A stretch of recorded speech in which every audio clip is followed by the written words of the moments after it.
What pushes a man to the edge? Is it years locked inside prison cells, staring at the same walls until your mind starts to crack? Is it the weight of grief, the kind that rips away the only person you love? Or is it a system that throws men back onto the streets without preparing them, leaving them to fall again and again? When someone feels there's nothing left to lose, what do they become? Does anger turn into a mission? Does despair twist into violence? And when that fury is aimed at cops, at the very uniform that once caged him, how far will he go? In the Bronx, those questions exploded one weekend in blood and chaos, leaving the NYPD shaken and the city demanding answers. Join us as we uncover the story of Bobcat, his choices, and the destruction that followed. Starting from the beginning, not much is known about Robert L. Williams' childhood, but the streets knew him by one name, Bobcat. That was the tag he carried, the name that gave him weight on the block. For kids in his neighborhood, names mattered, and Bobcat was one that stuck early. He grew up in Soundview, later living at 1135 Evergreen Avenue, in a part of the Bronx where reputations followed you everywhere. By the time most kids were still figuring out school, Bobcat was already in trouble. His first arrest came when he was just 14 years old. The charge was robbery, a serious crime for someone barely a teenager. For a kid that young, starting out with robbery meant the system had its eyes on him before he was even grown. It also meant the streets had already claimed him. From that first arrest, his path kept twisting darker. The police blotters and court records began to fill with his name. In 1994, the charge was narcotics. A year later, in 1995, it was another robbery. These weren't mistakes he could walk away from. They were signs of a pattern forming, a rhythm he would never break. Every time he went in, he came out only to fall back into the same cycle. It wasn't just about making money. For Bobcat, the street game had become normal life. And as those years piled up, the crimes escalated. It wasn't just about petty hustles or corner deals anymore. Bobcat built a reputation as someone who didn't back down when things got heavy. Fights, disputes, run-ins with rivals.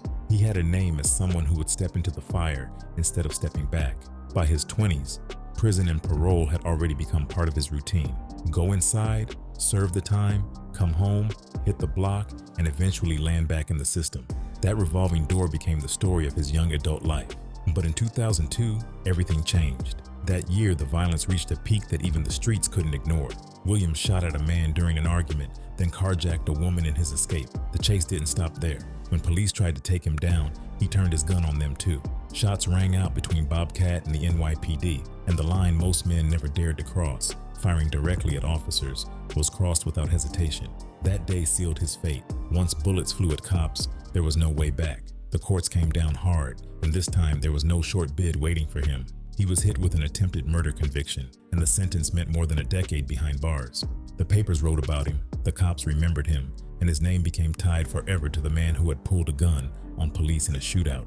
Prison wasn't new for him, but this bid was different. This wasn't months. This wasn't a year or two. This was a stretch that could break a man.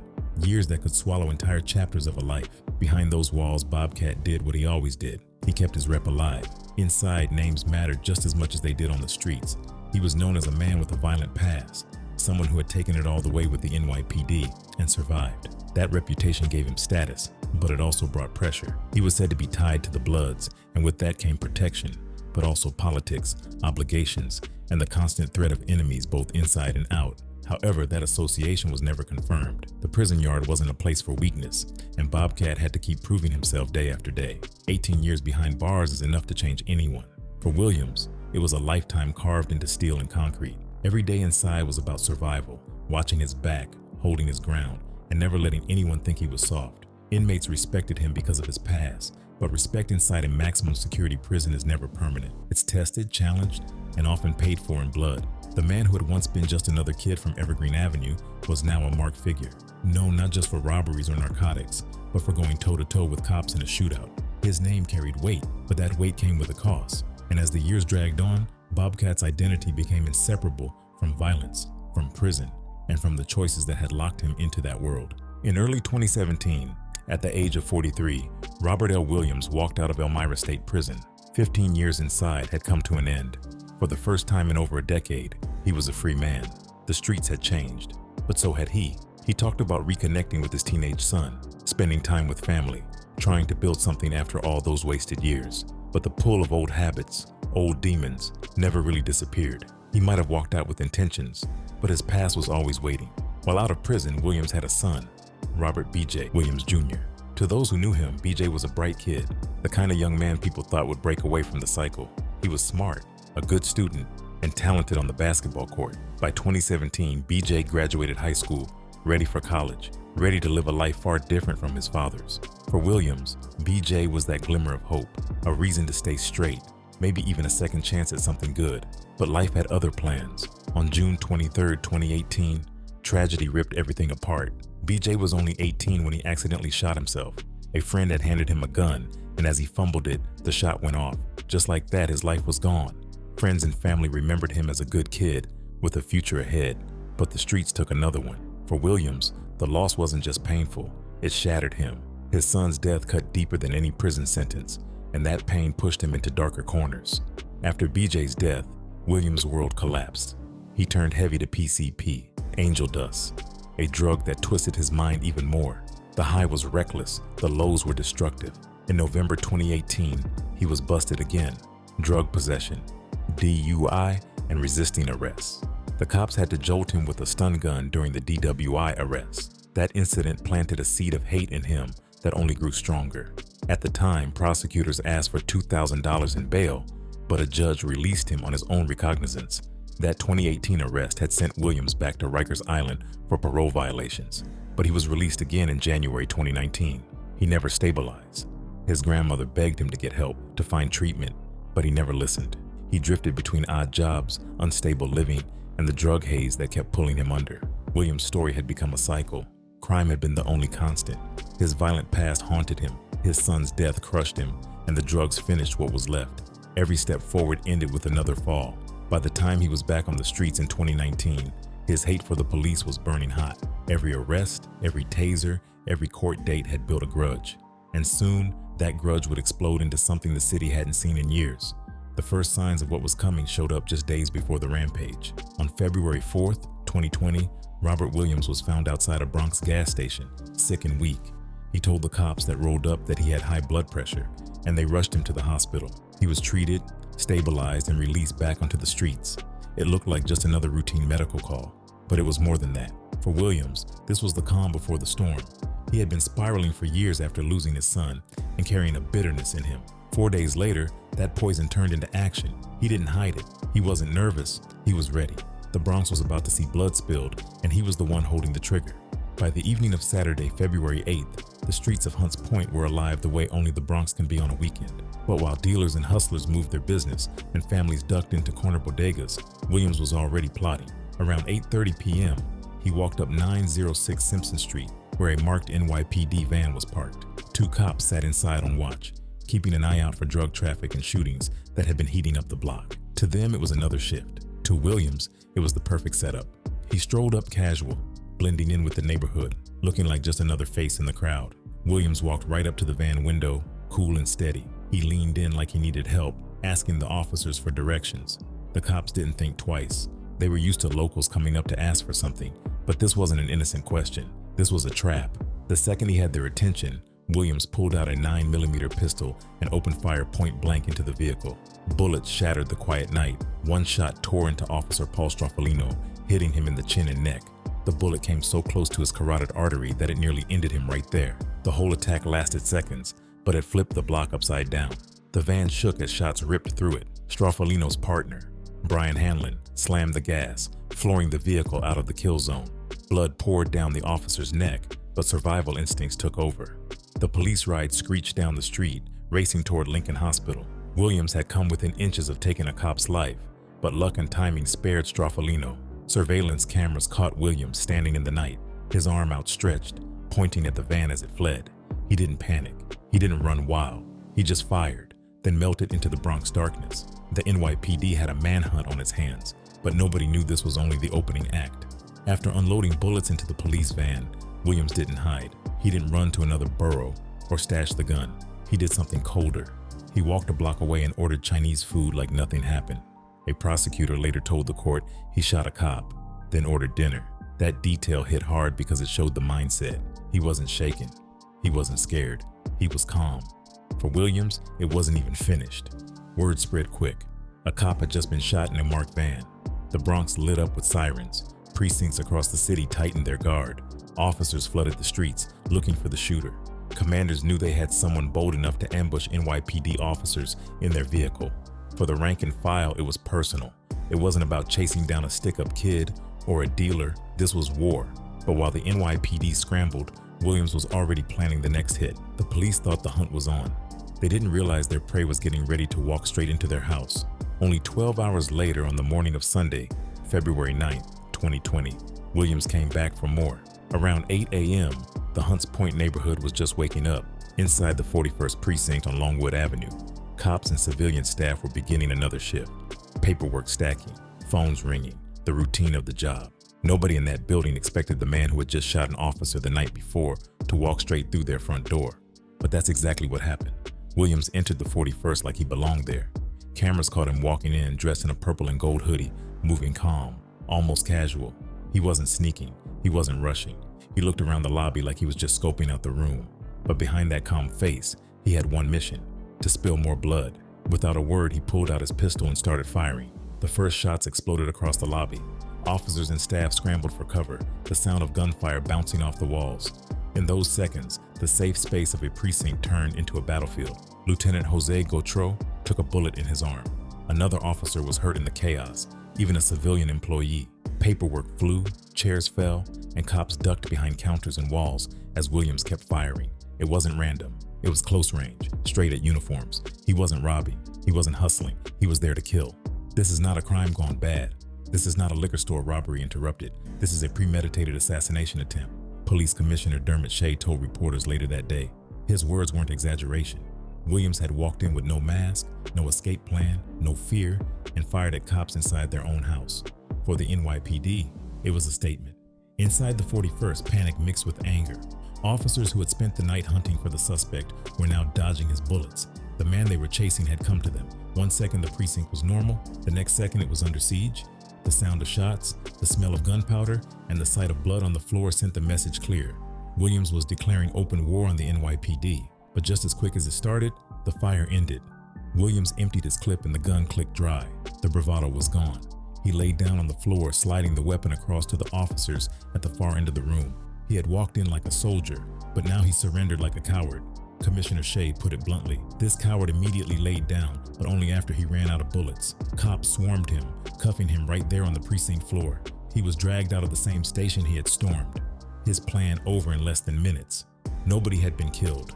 Lieutenant Gautreau, hit in the arm, survived. He walked out of Lincoln Hospital later to the cheers of his brothers in blue. Officer Straffolino, shot the night before in the van, had already been released from the same hospital, also met by applause from fellow officers. Their survival felt like luck because the bullets had landed close to vital spots. Commissioner Shea said, "By the grace of God, that we're not planning a funeral." The rampage left the department rattled, but it also left them defiant. They had survived 2 assassination attempts in less than a day. The message was clear. Williams had tried to kill them, but he had failed.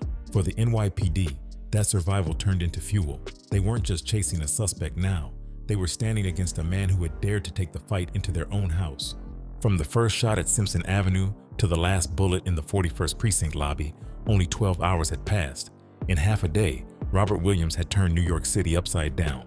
What came next wasn't just about an arrest. It was about how the city would react to a man who declared war on the badge. When Williams dropped his pistol and laid on the floor, the officers didn't waste a second. They swarmed him, cuffed him tight, and dragged him out of the precinct he had just turned into a shooting gallery. The same building he thought he could turn into a graveyard ended up being his cell. The rampage was over, but the shockwaves were only beginning.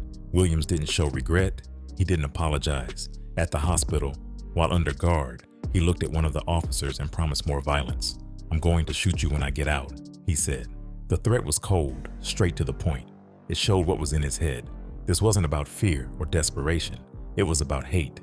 Even after being taken down, Williams kept pushing the same war he had started with his gun. As the cuffs cut into his wrist and the adrenaline faded, Williams shouted, "They tasered me." It was a flashback to 2018, when he was arrested during a DWI stop and jolted with a stun gun. That arrest, fueled by his PCP use, had left a scar on his pride. To him, it wasn't just an arrest, it was humiliation. Every time he looked at a cop, he saw the taser, and the anger boiled again. Police sources later said Williams still carried that hate from the DWI arrest. He had been high on angel dust, ran his car into a median, and fought officers when they tried to cuff him. They had no choice but to subdue him with the stun gun, but in his mind it was personal. And on February 2020, he brought it all back. Mary Williams, his grandmother, spoke after the arrest. Her words gave a glimpse into the man behind the violence. She said her grandson had never been the same since his son died. BJ's accidental shooting in 2018 had destroyed him. He had one son. He was 18. He was getting ready to go to college upstate, she told reporters. She explained how her grandson never got over it. In his bedroom, he hung his son's baby picture above the bed.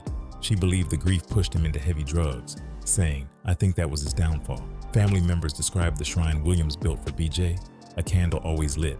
Every night he stared at the flame and thought of the son he lost. He smoked PCP to numb the pain, but it twisted his mind further. His grandmother admitted, "I think he was letting drugs take over his life." To her, his attacks weren't just about cops. They were about a man broken by loss, driven by drugs, and drowning in rage. The rampage set off a political explosion. President Trump jumped on Twitter, blasting New York's governor and mayor, blaming weak leadership for being soft on crime. The officers' union pointed at state Democrats, blaming bail reform laws for giving criminals freedom. Commissioner Shea and Mayor Bill de Blasio blamed activists, saying protests against police created an atmosphere of hate.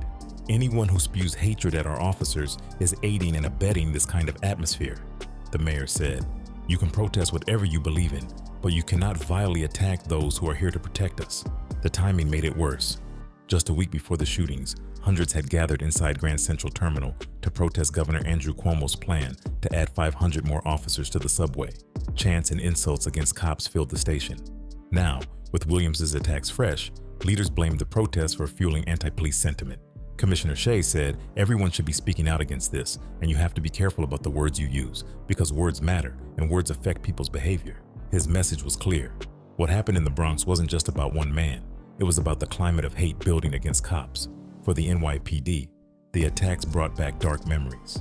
In 2014, officers Wenjin Liu and Rafael Ramos were assassinated in Brooklyn while sitting in their patrol car. In 2017, Officer Mio Sotis Familia was gunned down in a mobile command vehicle in the Bronx. Now, in 2020, the same city had watched another man walk up to cops and open fire. Commissioner Shea said, "This harkens back to some very bad times." To him and the force, Williams' rampage wasn't just another crime. It was history repeating itself. The officers' unions took it further, launching direct attacks on Mayor de Blasio. The Sergeants Benevolent Association tweeted, "Mayor de Blasio, the members of the NYPD are declaring war on you." They accused the mayor of creating a climate where cops were hunted.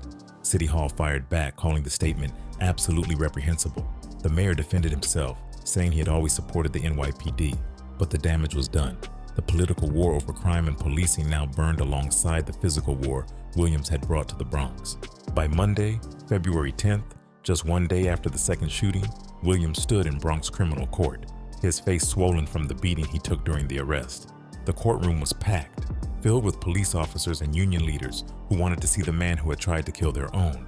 Prosecutors read out the charges: 14 counts of attempted murder, weapons charges, resisting arrest. It wasn't quiet. The room was thick with tension, anger, and the sound of pens scratching as reporters wrote every word. The prosecutor, Burim Namani, told the judge that Williams had admitted to the shootings in a videotaped interview. He quoted Williams saying he attacked because he was tired of police officers. Namani added that at the hospital, Williams doubled down, saying that once he got out, he would shoot them again. The words weren't about defense. They were about hate, clear and simple. The judge remanded him immediately. There would be no bail this time, no chance to walk out and repeat the violence. The charges also dragged up his past, forcing the court and the city to look back at the choices that had been made long before the precinct shootings. His 2018 release, which at the time seemed like just another parole decision, became a flashpoint once the gunfire erupted in the Bronx. To cops, it looked like the system had failed them by letting a known danger slip through the cracks.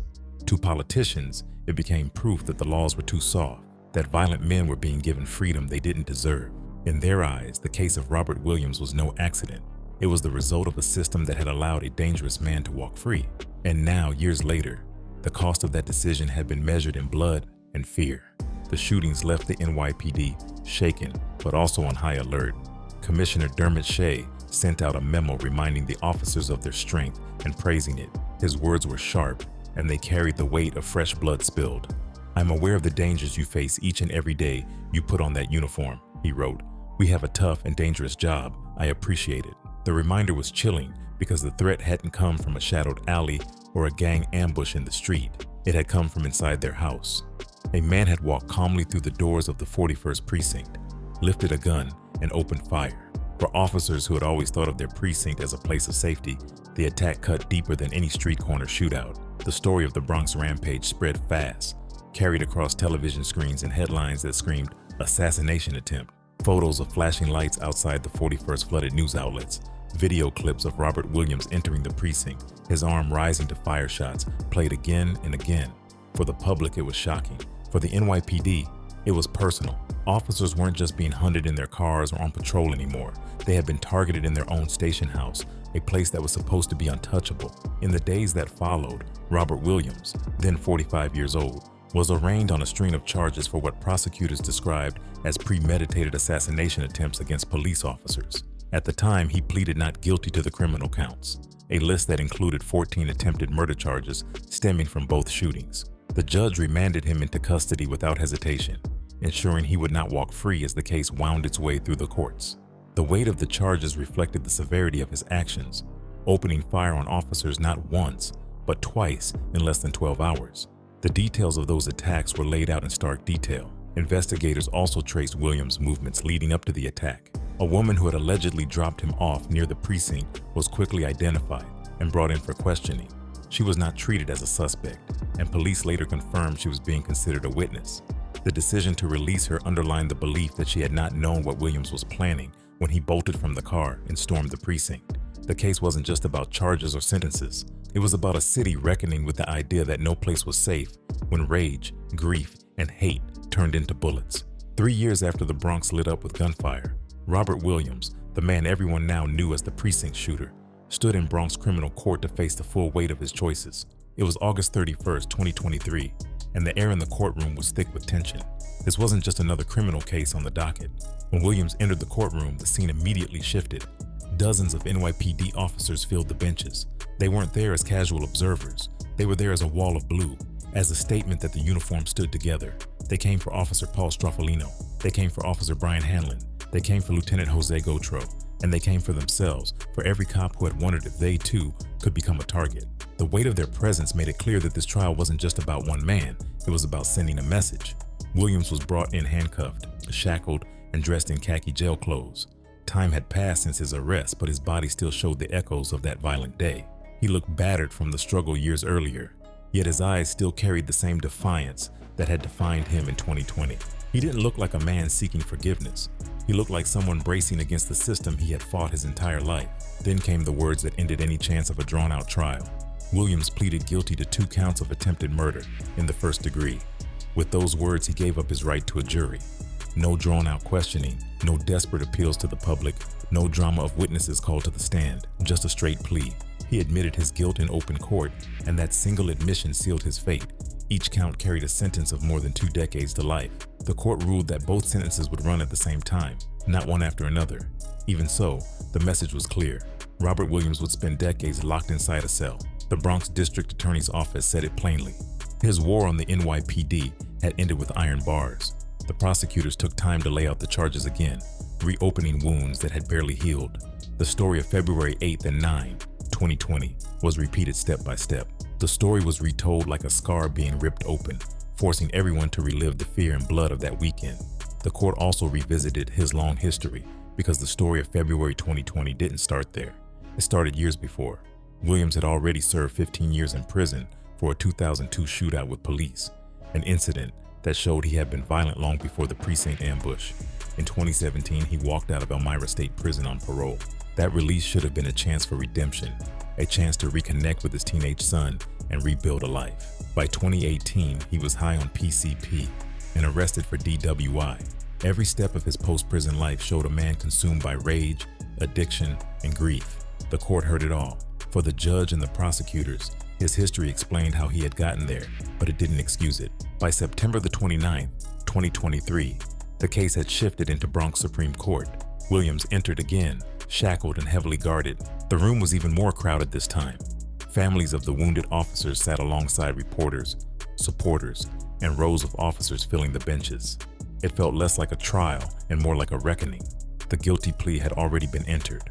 Now it was about punishment, about deciding how long this man who had declared open war on the NYPD would be locked away.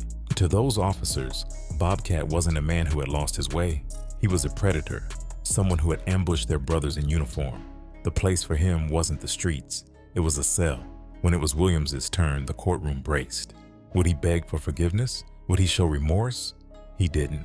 He stood there, unbroken, and tried to justify himself. "I wasn't trying to kill nobody. They violated me," he told the court.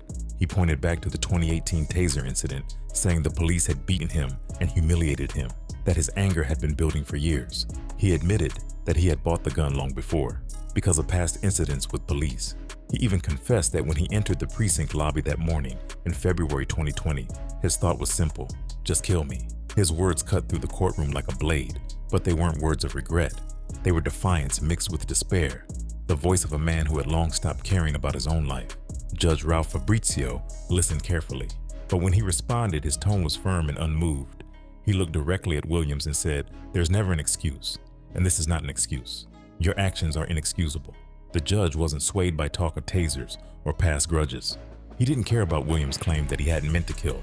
What mattered were the bullets fired at officers sitting in a van, the bullets fired into a precinct where cops and civilians had scrambled for cover. Fabrizio's rejection hit harder than the gavel itself.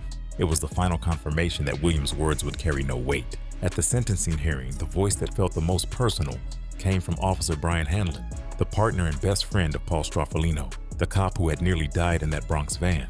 Hanlon stood in front of the courtroom, his words heavy with memory, fear, and anger. He didn't just talk about bullets and blood. He spoke about what those seconds meant for families, for every wife, husband, and child who says goodbye each day, not knowing if the officer they love will come home. He described the horror of that night with a vividness that made the room fall silent. He recalled sitting in the van, hearing the glass shatter as shots tore through, and then the sight that would never leave him, his partner holding his neck, blood soaking the front of his uniform. "I still carry the vivid image of my partner holding his neck and blood all over the front of the uniform," Hanlon said, his voice breaking the courtroom silence like a hammer. He remembered Straffolino's desperate cry, "I'm hit, I'm hit," words that cut deeper than any wound. For Hanlon, those moments stretched into forever, seconds slowing into what felt like an eternity, as he feared they were both about to die right there in the street. He described the sensation as slow motion, a nightmare where every sound, every movement was burned into his memory. Looking straight at Robert Williams, the man responsible, Hanlon called him what every cop in the city was thinking: a coward. The one thing we fear the most, and what families especially feel the most: a coward walking up to the car and opening fire. "Someone who I've never met once in my life, someone who knows nothing about me," he said. His testimony painted the trauma in raw detail, showing not just the blood and bullets, but the psychological scars left behind. It was more than his personal pain. Hanlon made it clear he was speaking for every officer in the room, for every cop who had sat in a patrol car late at night, wondering if they'd be ambushed, and for every family who had kissed an officer goodbye knowing it could be the last time.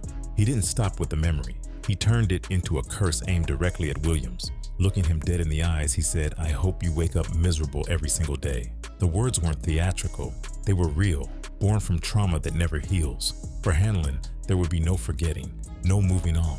The image of his partner bleeding, struggling to survive, was burned into him for life. And now he wanted Williams to carry his own misery inside a cell, day after day, until the end of his sentence. As the officers in the room listened, the atmosphere grew heavier, their silence echoing louder than any applause. The courtroom wasn't only hearing about wounds, it was feeling the echo of fear and anger that would outlive the trial. In the middle of this storm of testimony, a softer voice broke through from the back. When the time came for Robert Williams to speak, the courtroom went quiet, waiting to hear what he would say after years of trials, hearings, and waiting. But the words that left his mouth didn't match the weight of the crimes he had committed. His attempt at an apology was short, strained, and almost reluctant. "I apologize to my family, the precinct, and the cop," he said, his voice carrying none of the emotion that the moment demanded. He admitted to making poor decisions, poor choices, as though those simple words could sum up 2 nights of gunfire that had left officers bleeding and a city shaken. Yet, instead of offering real remorse, his tone sounded weak, almost empty, compared to the horror of what had happened in February 2020. Officers who had ducked for cover inside the 41st precinct and those who had bled in the van the night before listened closely, but what they heard rang hollow.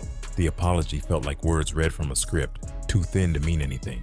He tried again to claim he hadn't meant to kill anyone, but that statement landed flat in a room where the evidence of intent was undeniable. Bullets through glass, uniforms stained in blood, and terrified cops who thought their last seconds had come. To those listening, the apology didn't sound like regret. It sounded like an afterthought, a last-minute attempt to soften the hammer of sentencing rather than a confession from a man owning up to his actions. Even his body language betrayed him. The brevity, the lack of depth, the way his statement trailed into silence instead of standing strong. It wasn't the voice of a man ready to confront what he had done.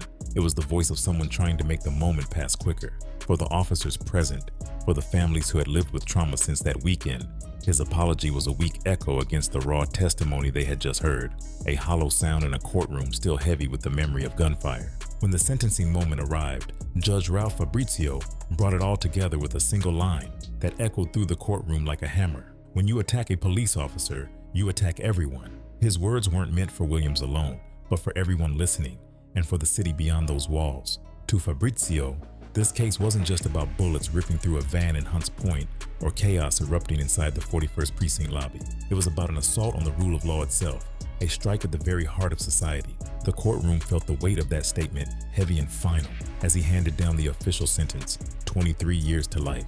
The punishment reflected the scale of the crime. Both counts would run at the same time, ensuring that Williams would remain locked away for decades. The earliest chance of parole would not come until 2043, by which time Williams would be in his 70s, an old man far removed from the street name Bobcat that once carried weight. Fabrizio's words cut away every excuse, every attempt Williams had made to shift blame. The line, "When you attack a police officer, you attack everyone," was more than a warning. It was a statement of principle, that violence against one officer was violence against the entire city, against order itself. With the sentence read, the gavel came down, and the case was closed out. The officers in the courtroom didn't clap or cheer. They stood silent, united, and then filed out together. Their presence alone was enough to send the message. They had shown up for their wounded brothers, and they had seen the man responsible taken away for life. As the court emptied, the officers left with their heads high, their comrades alive, and the system delivering the punishment they had waited 3 years to hear. Williams was led out the same way he came in, shackled, chained, and silent. This chapter was closed, but the memory of blood on the Bronx pavement would never fade. As court ended, his mother, Arvie Nelson, spoke with a voice that was soft but firm, carrying both sorrow and defiance. She said plainly that the system had failed her son. After nearly 2 decades in prison, he had walked out without the tools to build a real life on the outside. The criminal justice system had failed to prepare him for a productive life, she explained. She recalled how, after his release, he had tried a drug treatment program, but when his only son BJ died in that tragic accident, everything collapsed. From then on, she said, drugs swallowed him whole. She admitted he could be violent, but she also painted a picture of the man she knew away from headlines and police reports, the son who played with his nieces and nephews, who helped neighbors carry heavy bags, and who still showed he could be gentle. To her, he wasn't just a precinct shooter that the public saw. He was her son, broken and bitter, but still her blood, still a man who had lost his way rather than a monster without humanity. She didn't excuse what he had done, but she wanted people to see that he had once been more than violence. Then she turned to his arrest in 2020, and her voice cut through the courtroom atmosphere when she said, "Two wrongs don't make a right." She explained how concerned she was about the beating he had taken when officers subdued him after the precinct attack. She apologized for what had happened to the cops, but she could not ignore the bruises left on her son's body. Her words stirred debate instantly. To some listening, it sounded as though she was defending him. To others, it was the plea of a grieving mother, a woman who had already buried her grandson and now was forced to watch her son chained and condemned. For Arvie, that February weekend had stolen more than headlines and hospital stays. It had stolen what little chance her son had left at redemption. Williams' grandmother expressed her heartbreak too, her words filled with disbelief and heartbreak. "He grew up in the church. I don't know what," she said, her voice trailing off. For her, the man in shackles wasn't just the precinct shooter the world saw. He was the boy she once took to church pews, the grandson who once had a future. Her pain showed the other side of the story, the anguish of a family watching their blood chained, condemned, and erased by the choices he made. In the Bronx, the streets buzzed with mixed feelings. Some saw justice done. The man who stormed a precinct was off the block, locked down where he couldn't hurt anyone again. Others whispered about the pain of his family, about a man destroyed by grief, about a system that let him fall apart after he got out of prison. The neighborhood remembered the chaos of that weekend in 2020, the flashing lights, the cordoned streets, and the fear that hung in the air. Now it was finished. but the scars stayed. Outside court, police leaders didn't mince words. They called Williams a violent criminal who should never walk free again. They said his crimes proved he had no place in society. Their statement was simple: keep him locked until the day he dies. They reminded the city that restraint had saved Williams' life. Officers had held back when they could have ended it with bullets inside the 41st. That restraint was now being repaid with a prison sentence, not a grave. The voice of the Patrolmen's Benevolent Association, Patrick Hendry, carried the strongest warning. We believe that this violent criminal should be behind bars for the rest of his life. No doubt about it. His words reflected what every cop in the city felt. This wasn't about rehabilitation. This wasn't about second chances. This was about survival, about making sure a man who once hunted them couldn't take another shot. Robert Williams, once known on the streets as Bobcat, now faced the cold math of justice. The guilty plea locked him into 2 counts of first-degree attempted murder. But because the judge ruled the time would run at the same moment, not stacked back to back, his earliest chance of freedom would come at least 2 decades later. By then, he would be in his 70s. The same man who once stormed a Bronx precinct with a gun would grow old under prison lights, waiting for a parole board that may never say yes. Then Bronx District Attorney Darcel Clark rose to speak, her tone carrying authority and conviction as she left no doubt about the meaning of what had just unfolded. She reminded the courtroom that Robert Williams had already pleaded guilty to 2 counts of attempted murder in the first degree, charges tied directly to that February 2020 weekend when he shot at NYPD officers not once, but twice in less than 12 hours. Clark did not soften her words. He unleashed a fusillade of bullets in his mission to kill cops. I commend the officers who used tremendous restraint. Now the defendant will serve a lengthy prison term for attacking those who put their lives on the line every day. It was more than a recap of the facts. It was a statement meant to echo far beyond the courtroom walls. She wanted the city to understand that Williams' violence had not been random, not a crime of chance or heat of the moment. It had been deliberate, a calculated attempt to assassinate police officers inside their own precinct, and because of that, his punishment had to stand as both justice and warning. Her words summed up the case in its purest form: violence, the restraint of officers who could have killed him on the spot, and finally, the certainty of punishment measured not in years, but in decades behind bars. The sentencing didn't end the debate. On the streets, some felt relief. They said the city was safer with Williams locked away. For them, the danger was gone, and justice meant he could never walk back onto their block. But others whispered about the pain of his family, about how grief had pushed him into a spiral, and how the system had never given him the tools to climb out. In Hunts Point and Soundview, people still remembered the flashing lights, the barricades, the tape cutting off entire blocks. They remembered the sound of gunfire echoing from the precinct walls, the chaos spilling into their neighborhoods. For those residents, the sentence closed the case on paper, but the scars in the community remained raw. Beyond the Bronx, questions erupted with fury. People were demanding answers, pointing not only at Williams, but at the system that had allowed him to get his hands on weapons in the first place. How did the piece of shit Robert Williams, who tried to mass murder NY cops last night and this morning in AOC's Bronx shithole, get access to guns given his lengthy rap sheet, which includes a machine gun charge and homicide? One voice asked, echoing across social media and news commentaries. The outrage grew sharper. Do you realize how hard it is for a law-abiding citizen to get a handgun in NYC, let alone a machine gun? The anger wasn't subtle. It was directed at lawmakers, at policies, and at what some saw as a broken justice system. The criticism turned political, dragging leaders into the fire. Any of you dirty, demented dingbat Democrats care to explain how this happened? Became a rallying cry, pointing the finger at those blamed for letting criminals slip through cracks that swallowed lives whole. For Robert Williams, the future was now set. He would return to prison older than when he left Elmira in 2017, but still carrying the same hate that had fueled his rampage. By the time parole even became a possibility, he would be a different man, if he lived that long. His street name, Bobcat, would fade into whispers, remembered only in the shadow of a weekend that scarred the Bronx forever. Robert Williams had fired into a police van, stormed a precinct, and brought New York to the edge of tragedy. He survived his own war, but he would not escape its price. Now he will spend the rest of his life behind walls. The question is, do you think justice was truly served in this case? Or should a man like Bobcat never see the streets again? Let us know in the comments below. And if you liked how we presented this video, hit the like button and subscribe for more.